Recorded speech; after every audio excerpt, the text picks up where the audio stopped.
Bismillahirrahmanirrahim. Assalamualaikum warahmatullahi wabarakatuh. Waalaikumsalam warahmatullahi wabarakatuh. Alhamdulillah. Alhamdulillahi rabbil alamin. Wahdahu wassalatu wassalamu ala asyrafil anbiya'i wal mursalin wa ala alihi wa sahbihi ajma'in. A'udzu billahi minasy syaithanir rajim. Bismillahirrahmanirrahim. Innallaha wa malaikatahu yusholluna 'alan nabi ya ayyuhallazina amanu shallu 'alaihi wa sallimu taslima. Pertama sekali mari kita memanjatkan puji syukur kepada Allah Subhanahu wa taala yang alhamdulillah masih diberikannya kita nikmat kesehatan dan kesempatan sehingga kita bisa berkumpul di majelis yang insyaallah dimuliakan oleh Allah ini. Salawat dan salam marilah kita sampaikan kepada arwah junjungan kita Nabi besar Muhammad sallallahu alaihi wasallam dengan Allahumma shalli ala sayyidina Muhammad wa ala ali sayyidina Muhammad. Bapak, ibu-ibu, saudara-saudaraku yang dicintai Allah Subhanahu wa taala. Pada malam hari ini kita akan mengkaji tentang nur ala nur, cahaya di atas cahaya. Jadi Allah Subhanahu wa taala telah berfirman di dalam Al-Qur'an surah An-Nur ayat 35 yang kira-kira artinya adalah pemberi cahaya kepada langit dan bumi. Perumpamaan cahaya Allah adalah seperti sebuah lubang yang tak tembus, yang di dalamnya ada pelita besar. Pelita itu di dalam kaca, dan kaca itu seakan-akan bintang yang bercahaya, serta yang dinyalakan dengan minyak dari pohon yang berkahnya, yaitu pohon zaitun, yang tumbuh tidak di sebelah timur sesuatu dan tidak pula di sebelah baratnya, yang minyaknya saja hampir-hampir menerangi walaupun tidak disentuh api. Nur ala nur, cahaya di atas cahaya, berlapis-lapis. Allah membimbing kepada cahayanya siapa yang Dia kehendaki. Jadi bapak-bapak, ibu-ibu, nur ini, cahaya ini asal muasalnya nur itu adalah berasal dari nur Allah Subhanahu wa taala. Jadi pertama sekali itu yang ada itu hanya nur Allah, itu lapisan pertama. Kemudian dari nur Allah ada diciptakan nur Muhammad. Nah, nur Muhammad ini diletakkanlah ke dada Muhammad sallallahu alaihi wasallam. Itu ada di lapisan kedua. Kemudian dari nur Muhammad barulah tercipta seluruh alam semesta ini. Di dalam suatu hadisnya laula kalaka ya Muhammad. Jadi kalau bukan karena Allah tidak akan kuciptakan seluruh alam semesta ini. Jadi dari nur Muhammad tercipta alam semesta, mulai dari matahari, bulan, bintang, langit, bumi, bahkan diri kita semua, seluruh manusia, seluruh malaikat, seluruh jin semua. Jadi cahaya di lapisan ketiga itulah namanya nur alam. Dan kalau di dalam diri kita namanya nur insan.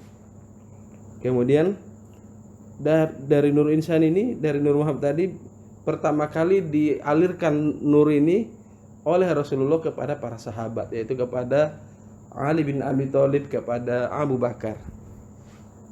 Dari Abu Bakar, Ali bin Abi Thalib diturunkan lagi nur ini, diajarkan lagi ke para masyayikh itu, para masyayikh sampai Abdul Qadir Jailani, sampai ke para masyayikh guru-guru kita, sampai kepada kita. Itulah tadi perjalanan dari nur tadi. Kemudian Allah juga subhanahu wa ta'ala telah berfirman di dalam surah Al-Maidah ayat 35 yang kira-kira artinya, wahai orang-orang yang beriman, bertakwalah kepada Allah dan carilah wasilah atau jalan untuk mendekatkan diri kepadanya, dan berlihatlah di jalannya agar kamu beruntung. Jadi di ayat ini Allah menyuruh kita untuk mencari wasilah. Wasilah itu adalah jalan atau sesuatu untuk mendekatkan diri kepada Allah. Wasilah itu sendiri sebenarnya Allah sudah menyampaikan ke alam. Nur ala nur tadi. Nah, nur ala nur tadi itu kita akan menjumpakan di mana? Di torekoh-torekoh yang ada di dunia ini. Salah satu yang sedang kita geluti adalah torekoh Naqsabandiyah. Nah, dari torekoh Naqsabandiyah, disitulah intinya kita akan mencapai namanya Mikraj. Nah, jadi ada Isra, ada Mikraj. Seperti baru-baru ini kita baru memperingati ya Isra Mikraj. Subhanallazi asra bi 'abdihi lailan minal masjidil haram ilal masjidil aqsal ladzi barakna haula. Jadi yang telah memperjalankan hambanya dari Masjidil Haram ke Masjidil Aqsa. Jadi intinya Mikraj itu Isra dan Mikraj itu dari Masjidil Aqsa sampai ke Sidratul Muntaha sampai berjumpa dengan Allah. Intinya Isra Mikraj itu terjadi apabila diperjalankan. Jadi bagaimana dengan kita sebagai umatnya Rasulullah? Kita umatnya Rasulullah, kita juga harus melaksanakan Mikraj. Ada hadisnya, as-sholatu mikrajul minal mukminin. Jadi sholat itu mikrajnya orang mukmin. Apakah gimana caranya supaya kita bisa mikraj juga? Tidak bisa dengan sendiri, harus diperjalankan juga. Jadi berpikir Rasulullah aja Mikraj, Isra Mikraj itu diperjalankan. Nggak mungkin kita tidak diperjalankan juga. Jadi bagaimana supaya kita bisa diperjalankan? Itulah kita tadi dengan mengambil torekoh tadi. Di dalam torekoh itu bagaimana Allah memperjalankannya? Allah akan mengirim seorang guru kepada kita. Itulah guru mursyid. Kemudian ada kendaraannya. Apa tadi kendaraannya? Nur ala nur tadi. Dari guru mursyid Nur ala nur tadi kita diajari berzikir. Zikir latifatul qalbi, latifatul ruh, latifas syirri, khafi akhfa, notiqah kullu jasad. Dari zikir-zikir tadi sampai kita mencapai zikir leper ruh. Pada saat ruh kita udah berzikir, di sanalah kita mulai bertemu dengan Allah. Di sanalah kita bermakrifatullah, mengenal Allah. Sehingga kita akan bisa melihat Allah, merasakan keberadaan Allah. Sampailah ayat Al-Qur'an yang berkata, fa aina ma tuwallu fasamma wajhullah. Dimanapun engkau berada, maka engkau akan di sana ada wajahku, kata Allah. Sampai merasakan cinta, sampai hidup bersama Allah. Jadi itulah tadi perjalanan kita umat akhir zaman, bagaimana Mikraj tadi menuju Allah. Rasulullah sendiri selama dia berzikir di Gua Hira lebih kurang 15 tahun. Sampai berzikir 7 lataif ini sampai betul-betul rasa dingin itu muncul dia. Menggigil dia. Pada saat dia menggigil, dia mendatangi Khadijah. Hai Khadijah, selimuti aku, katanya kan. Nah, muncullah dia yang ayat kedua muncul, ya hai orang-orang yang berselimut gitu. Jadi Bapak Ibu saudara-saudara sekalian, intinya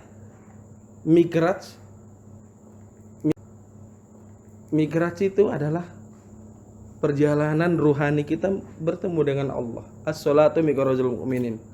Seperti juga dalam firman Allah,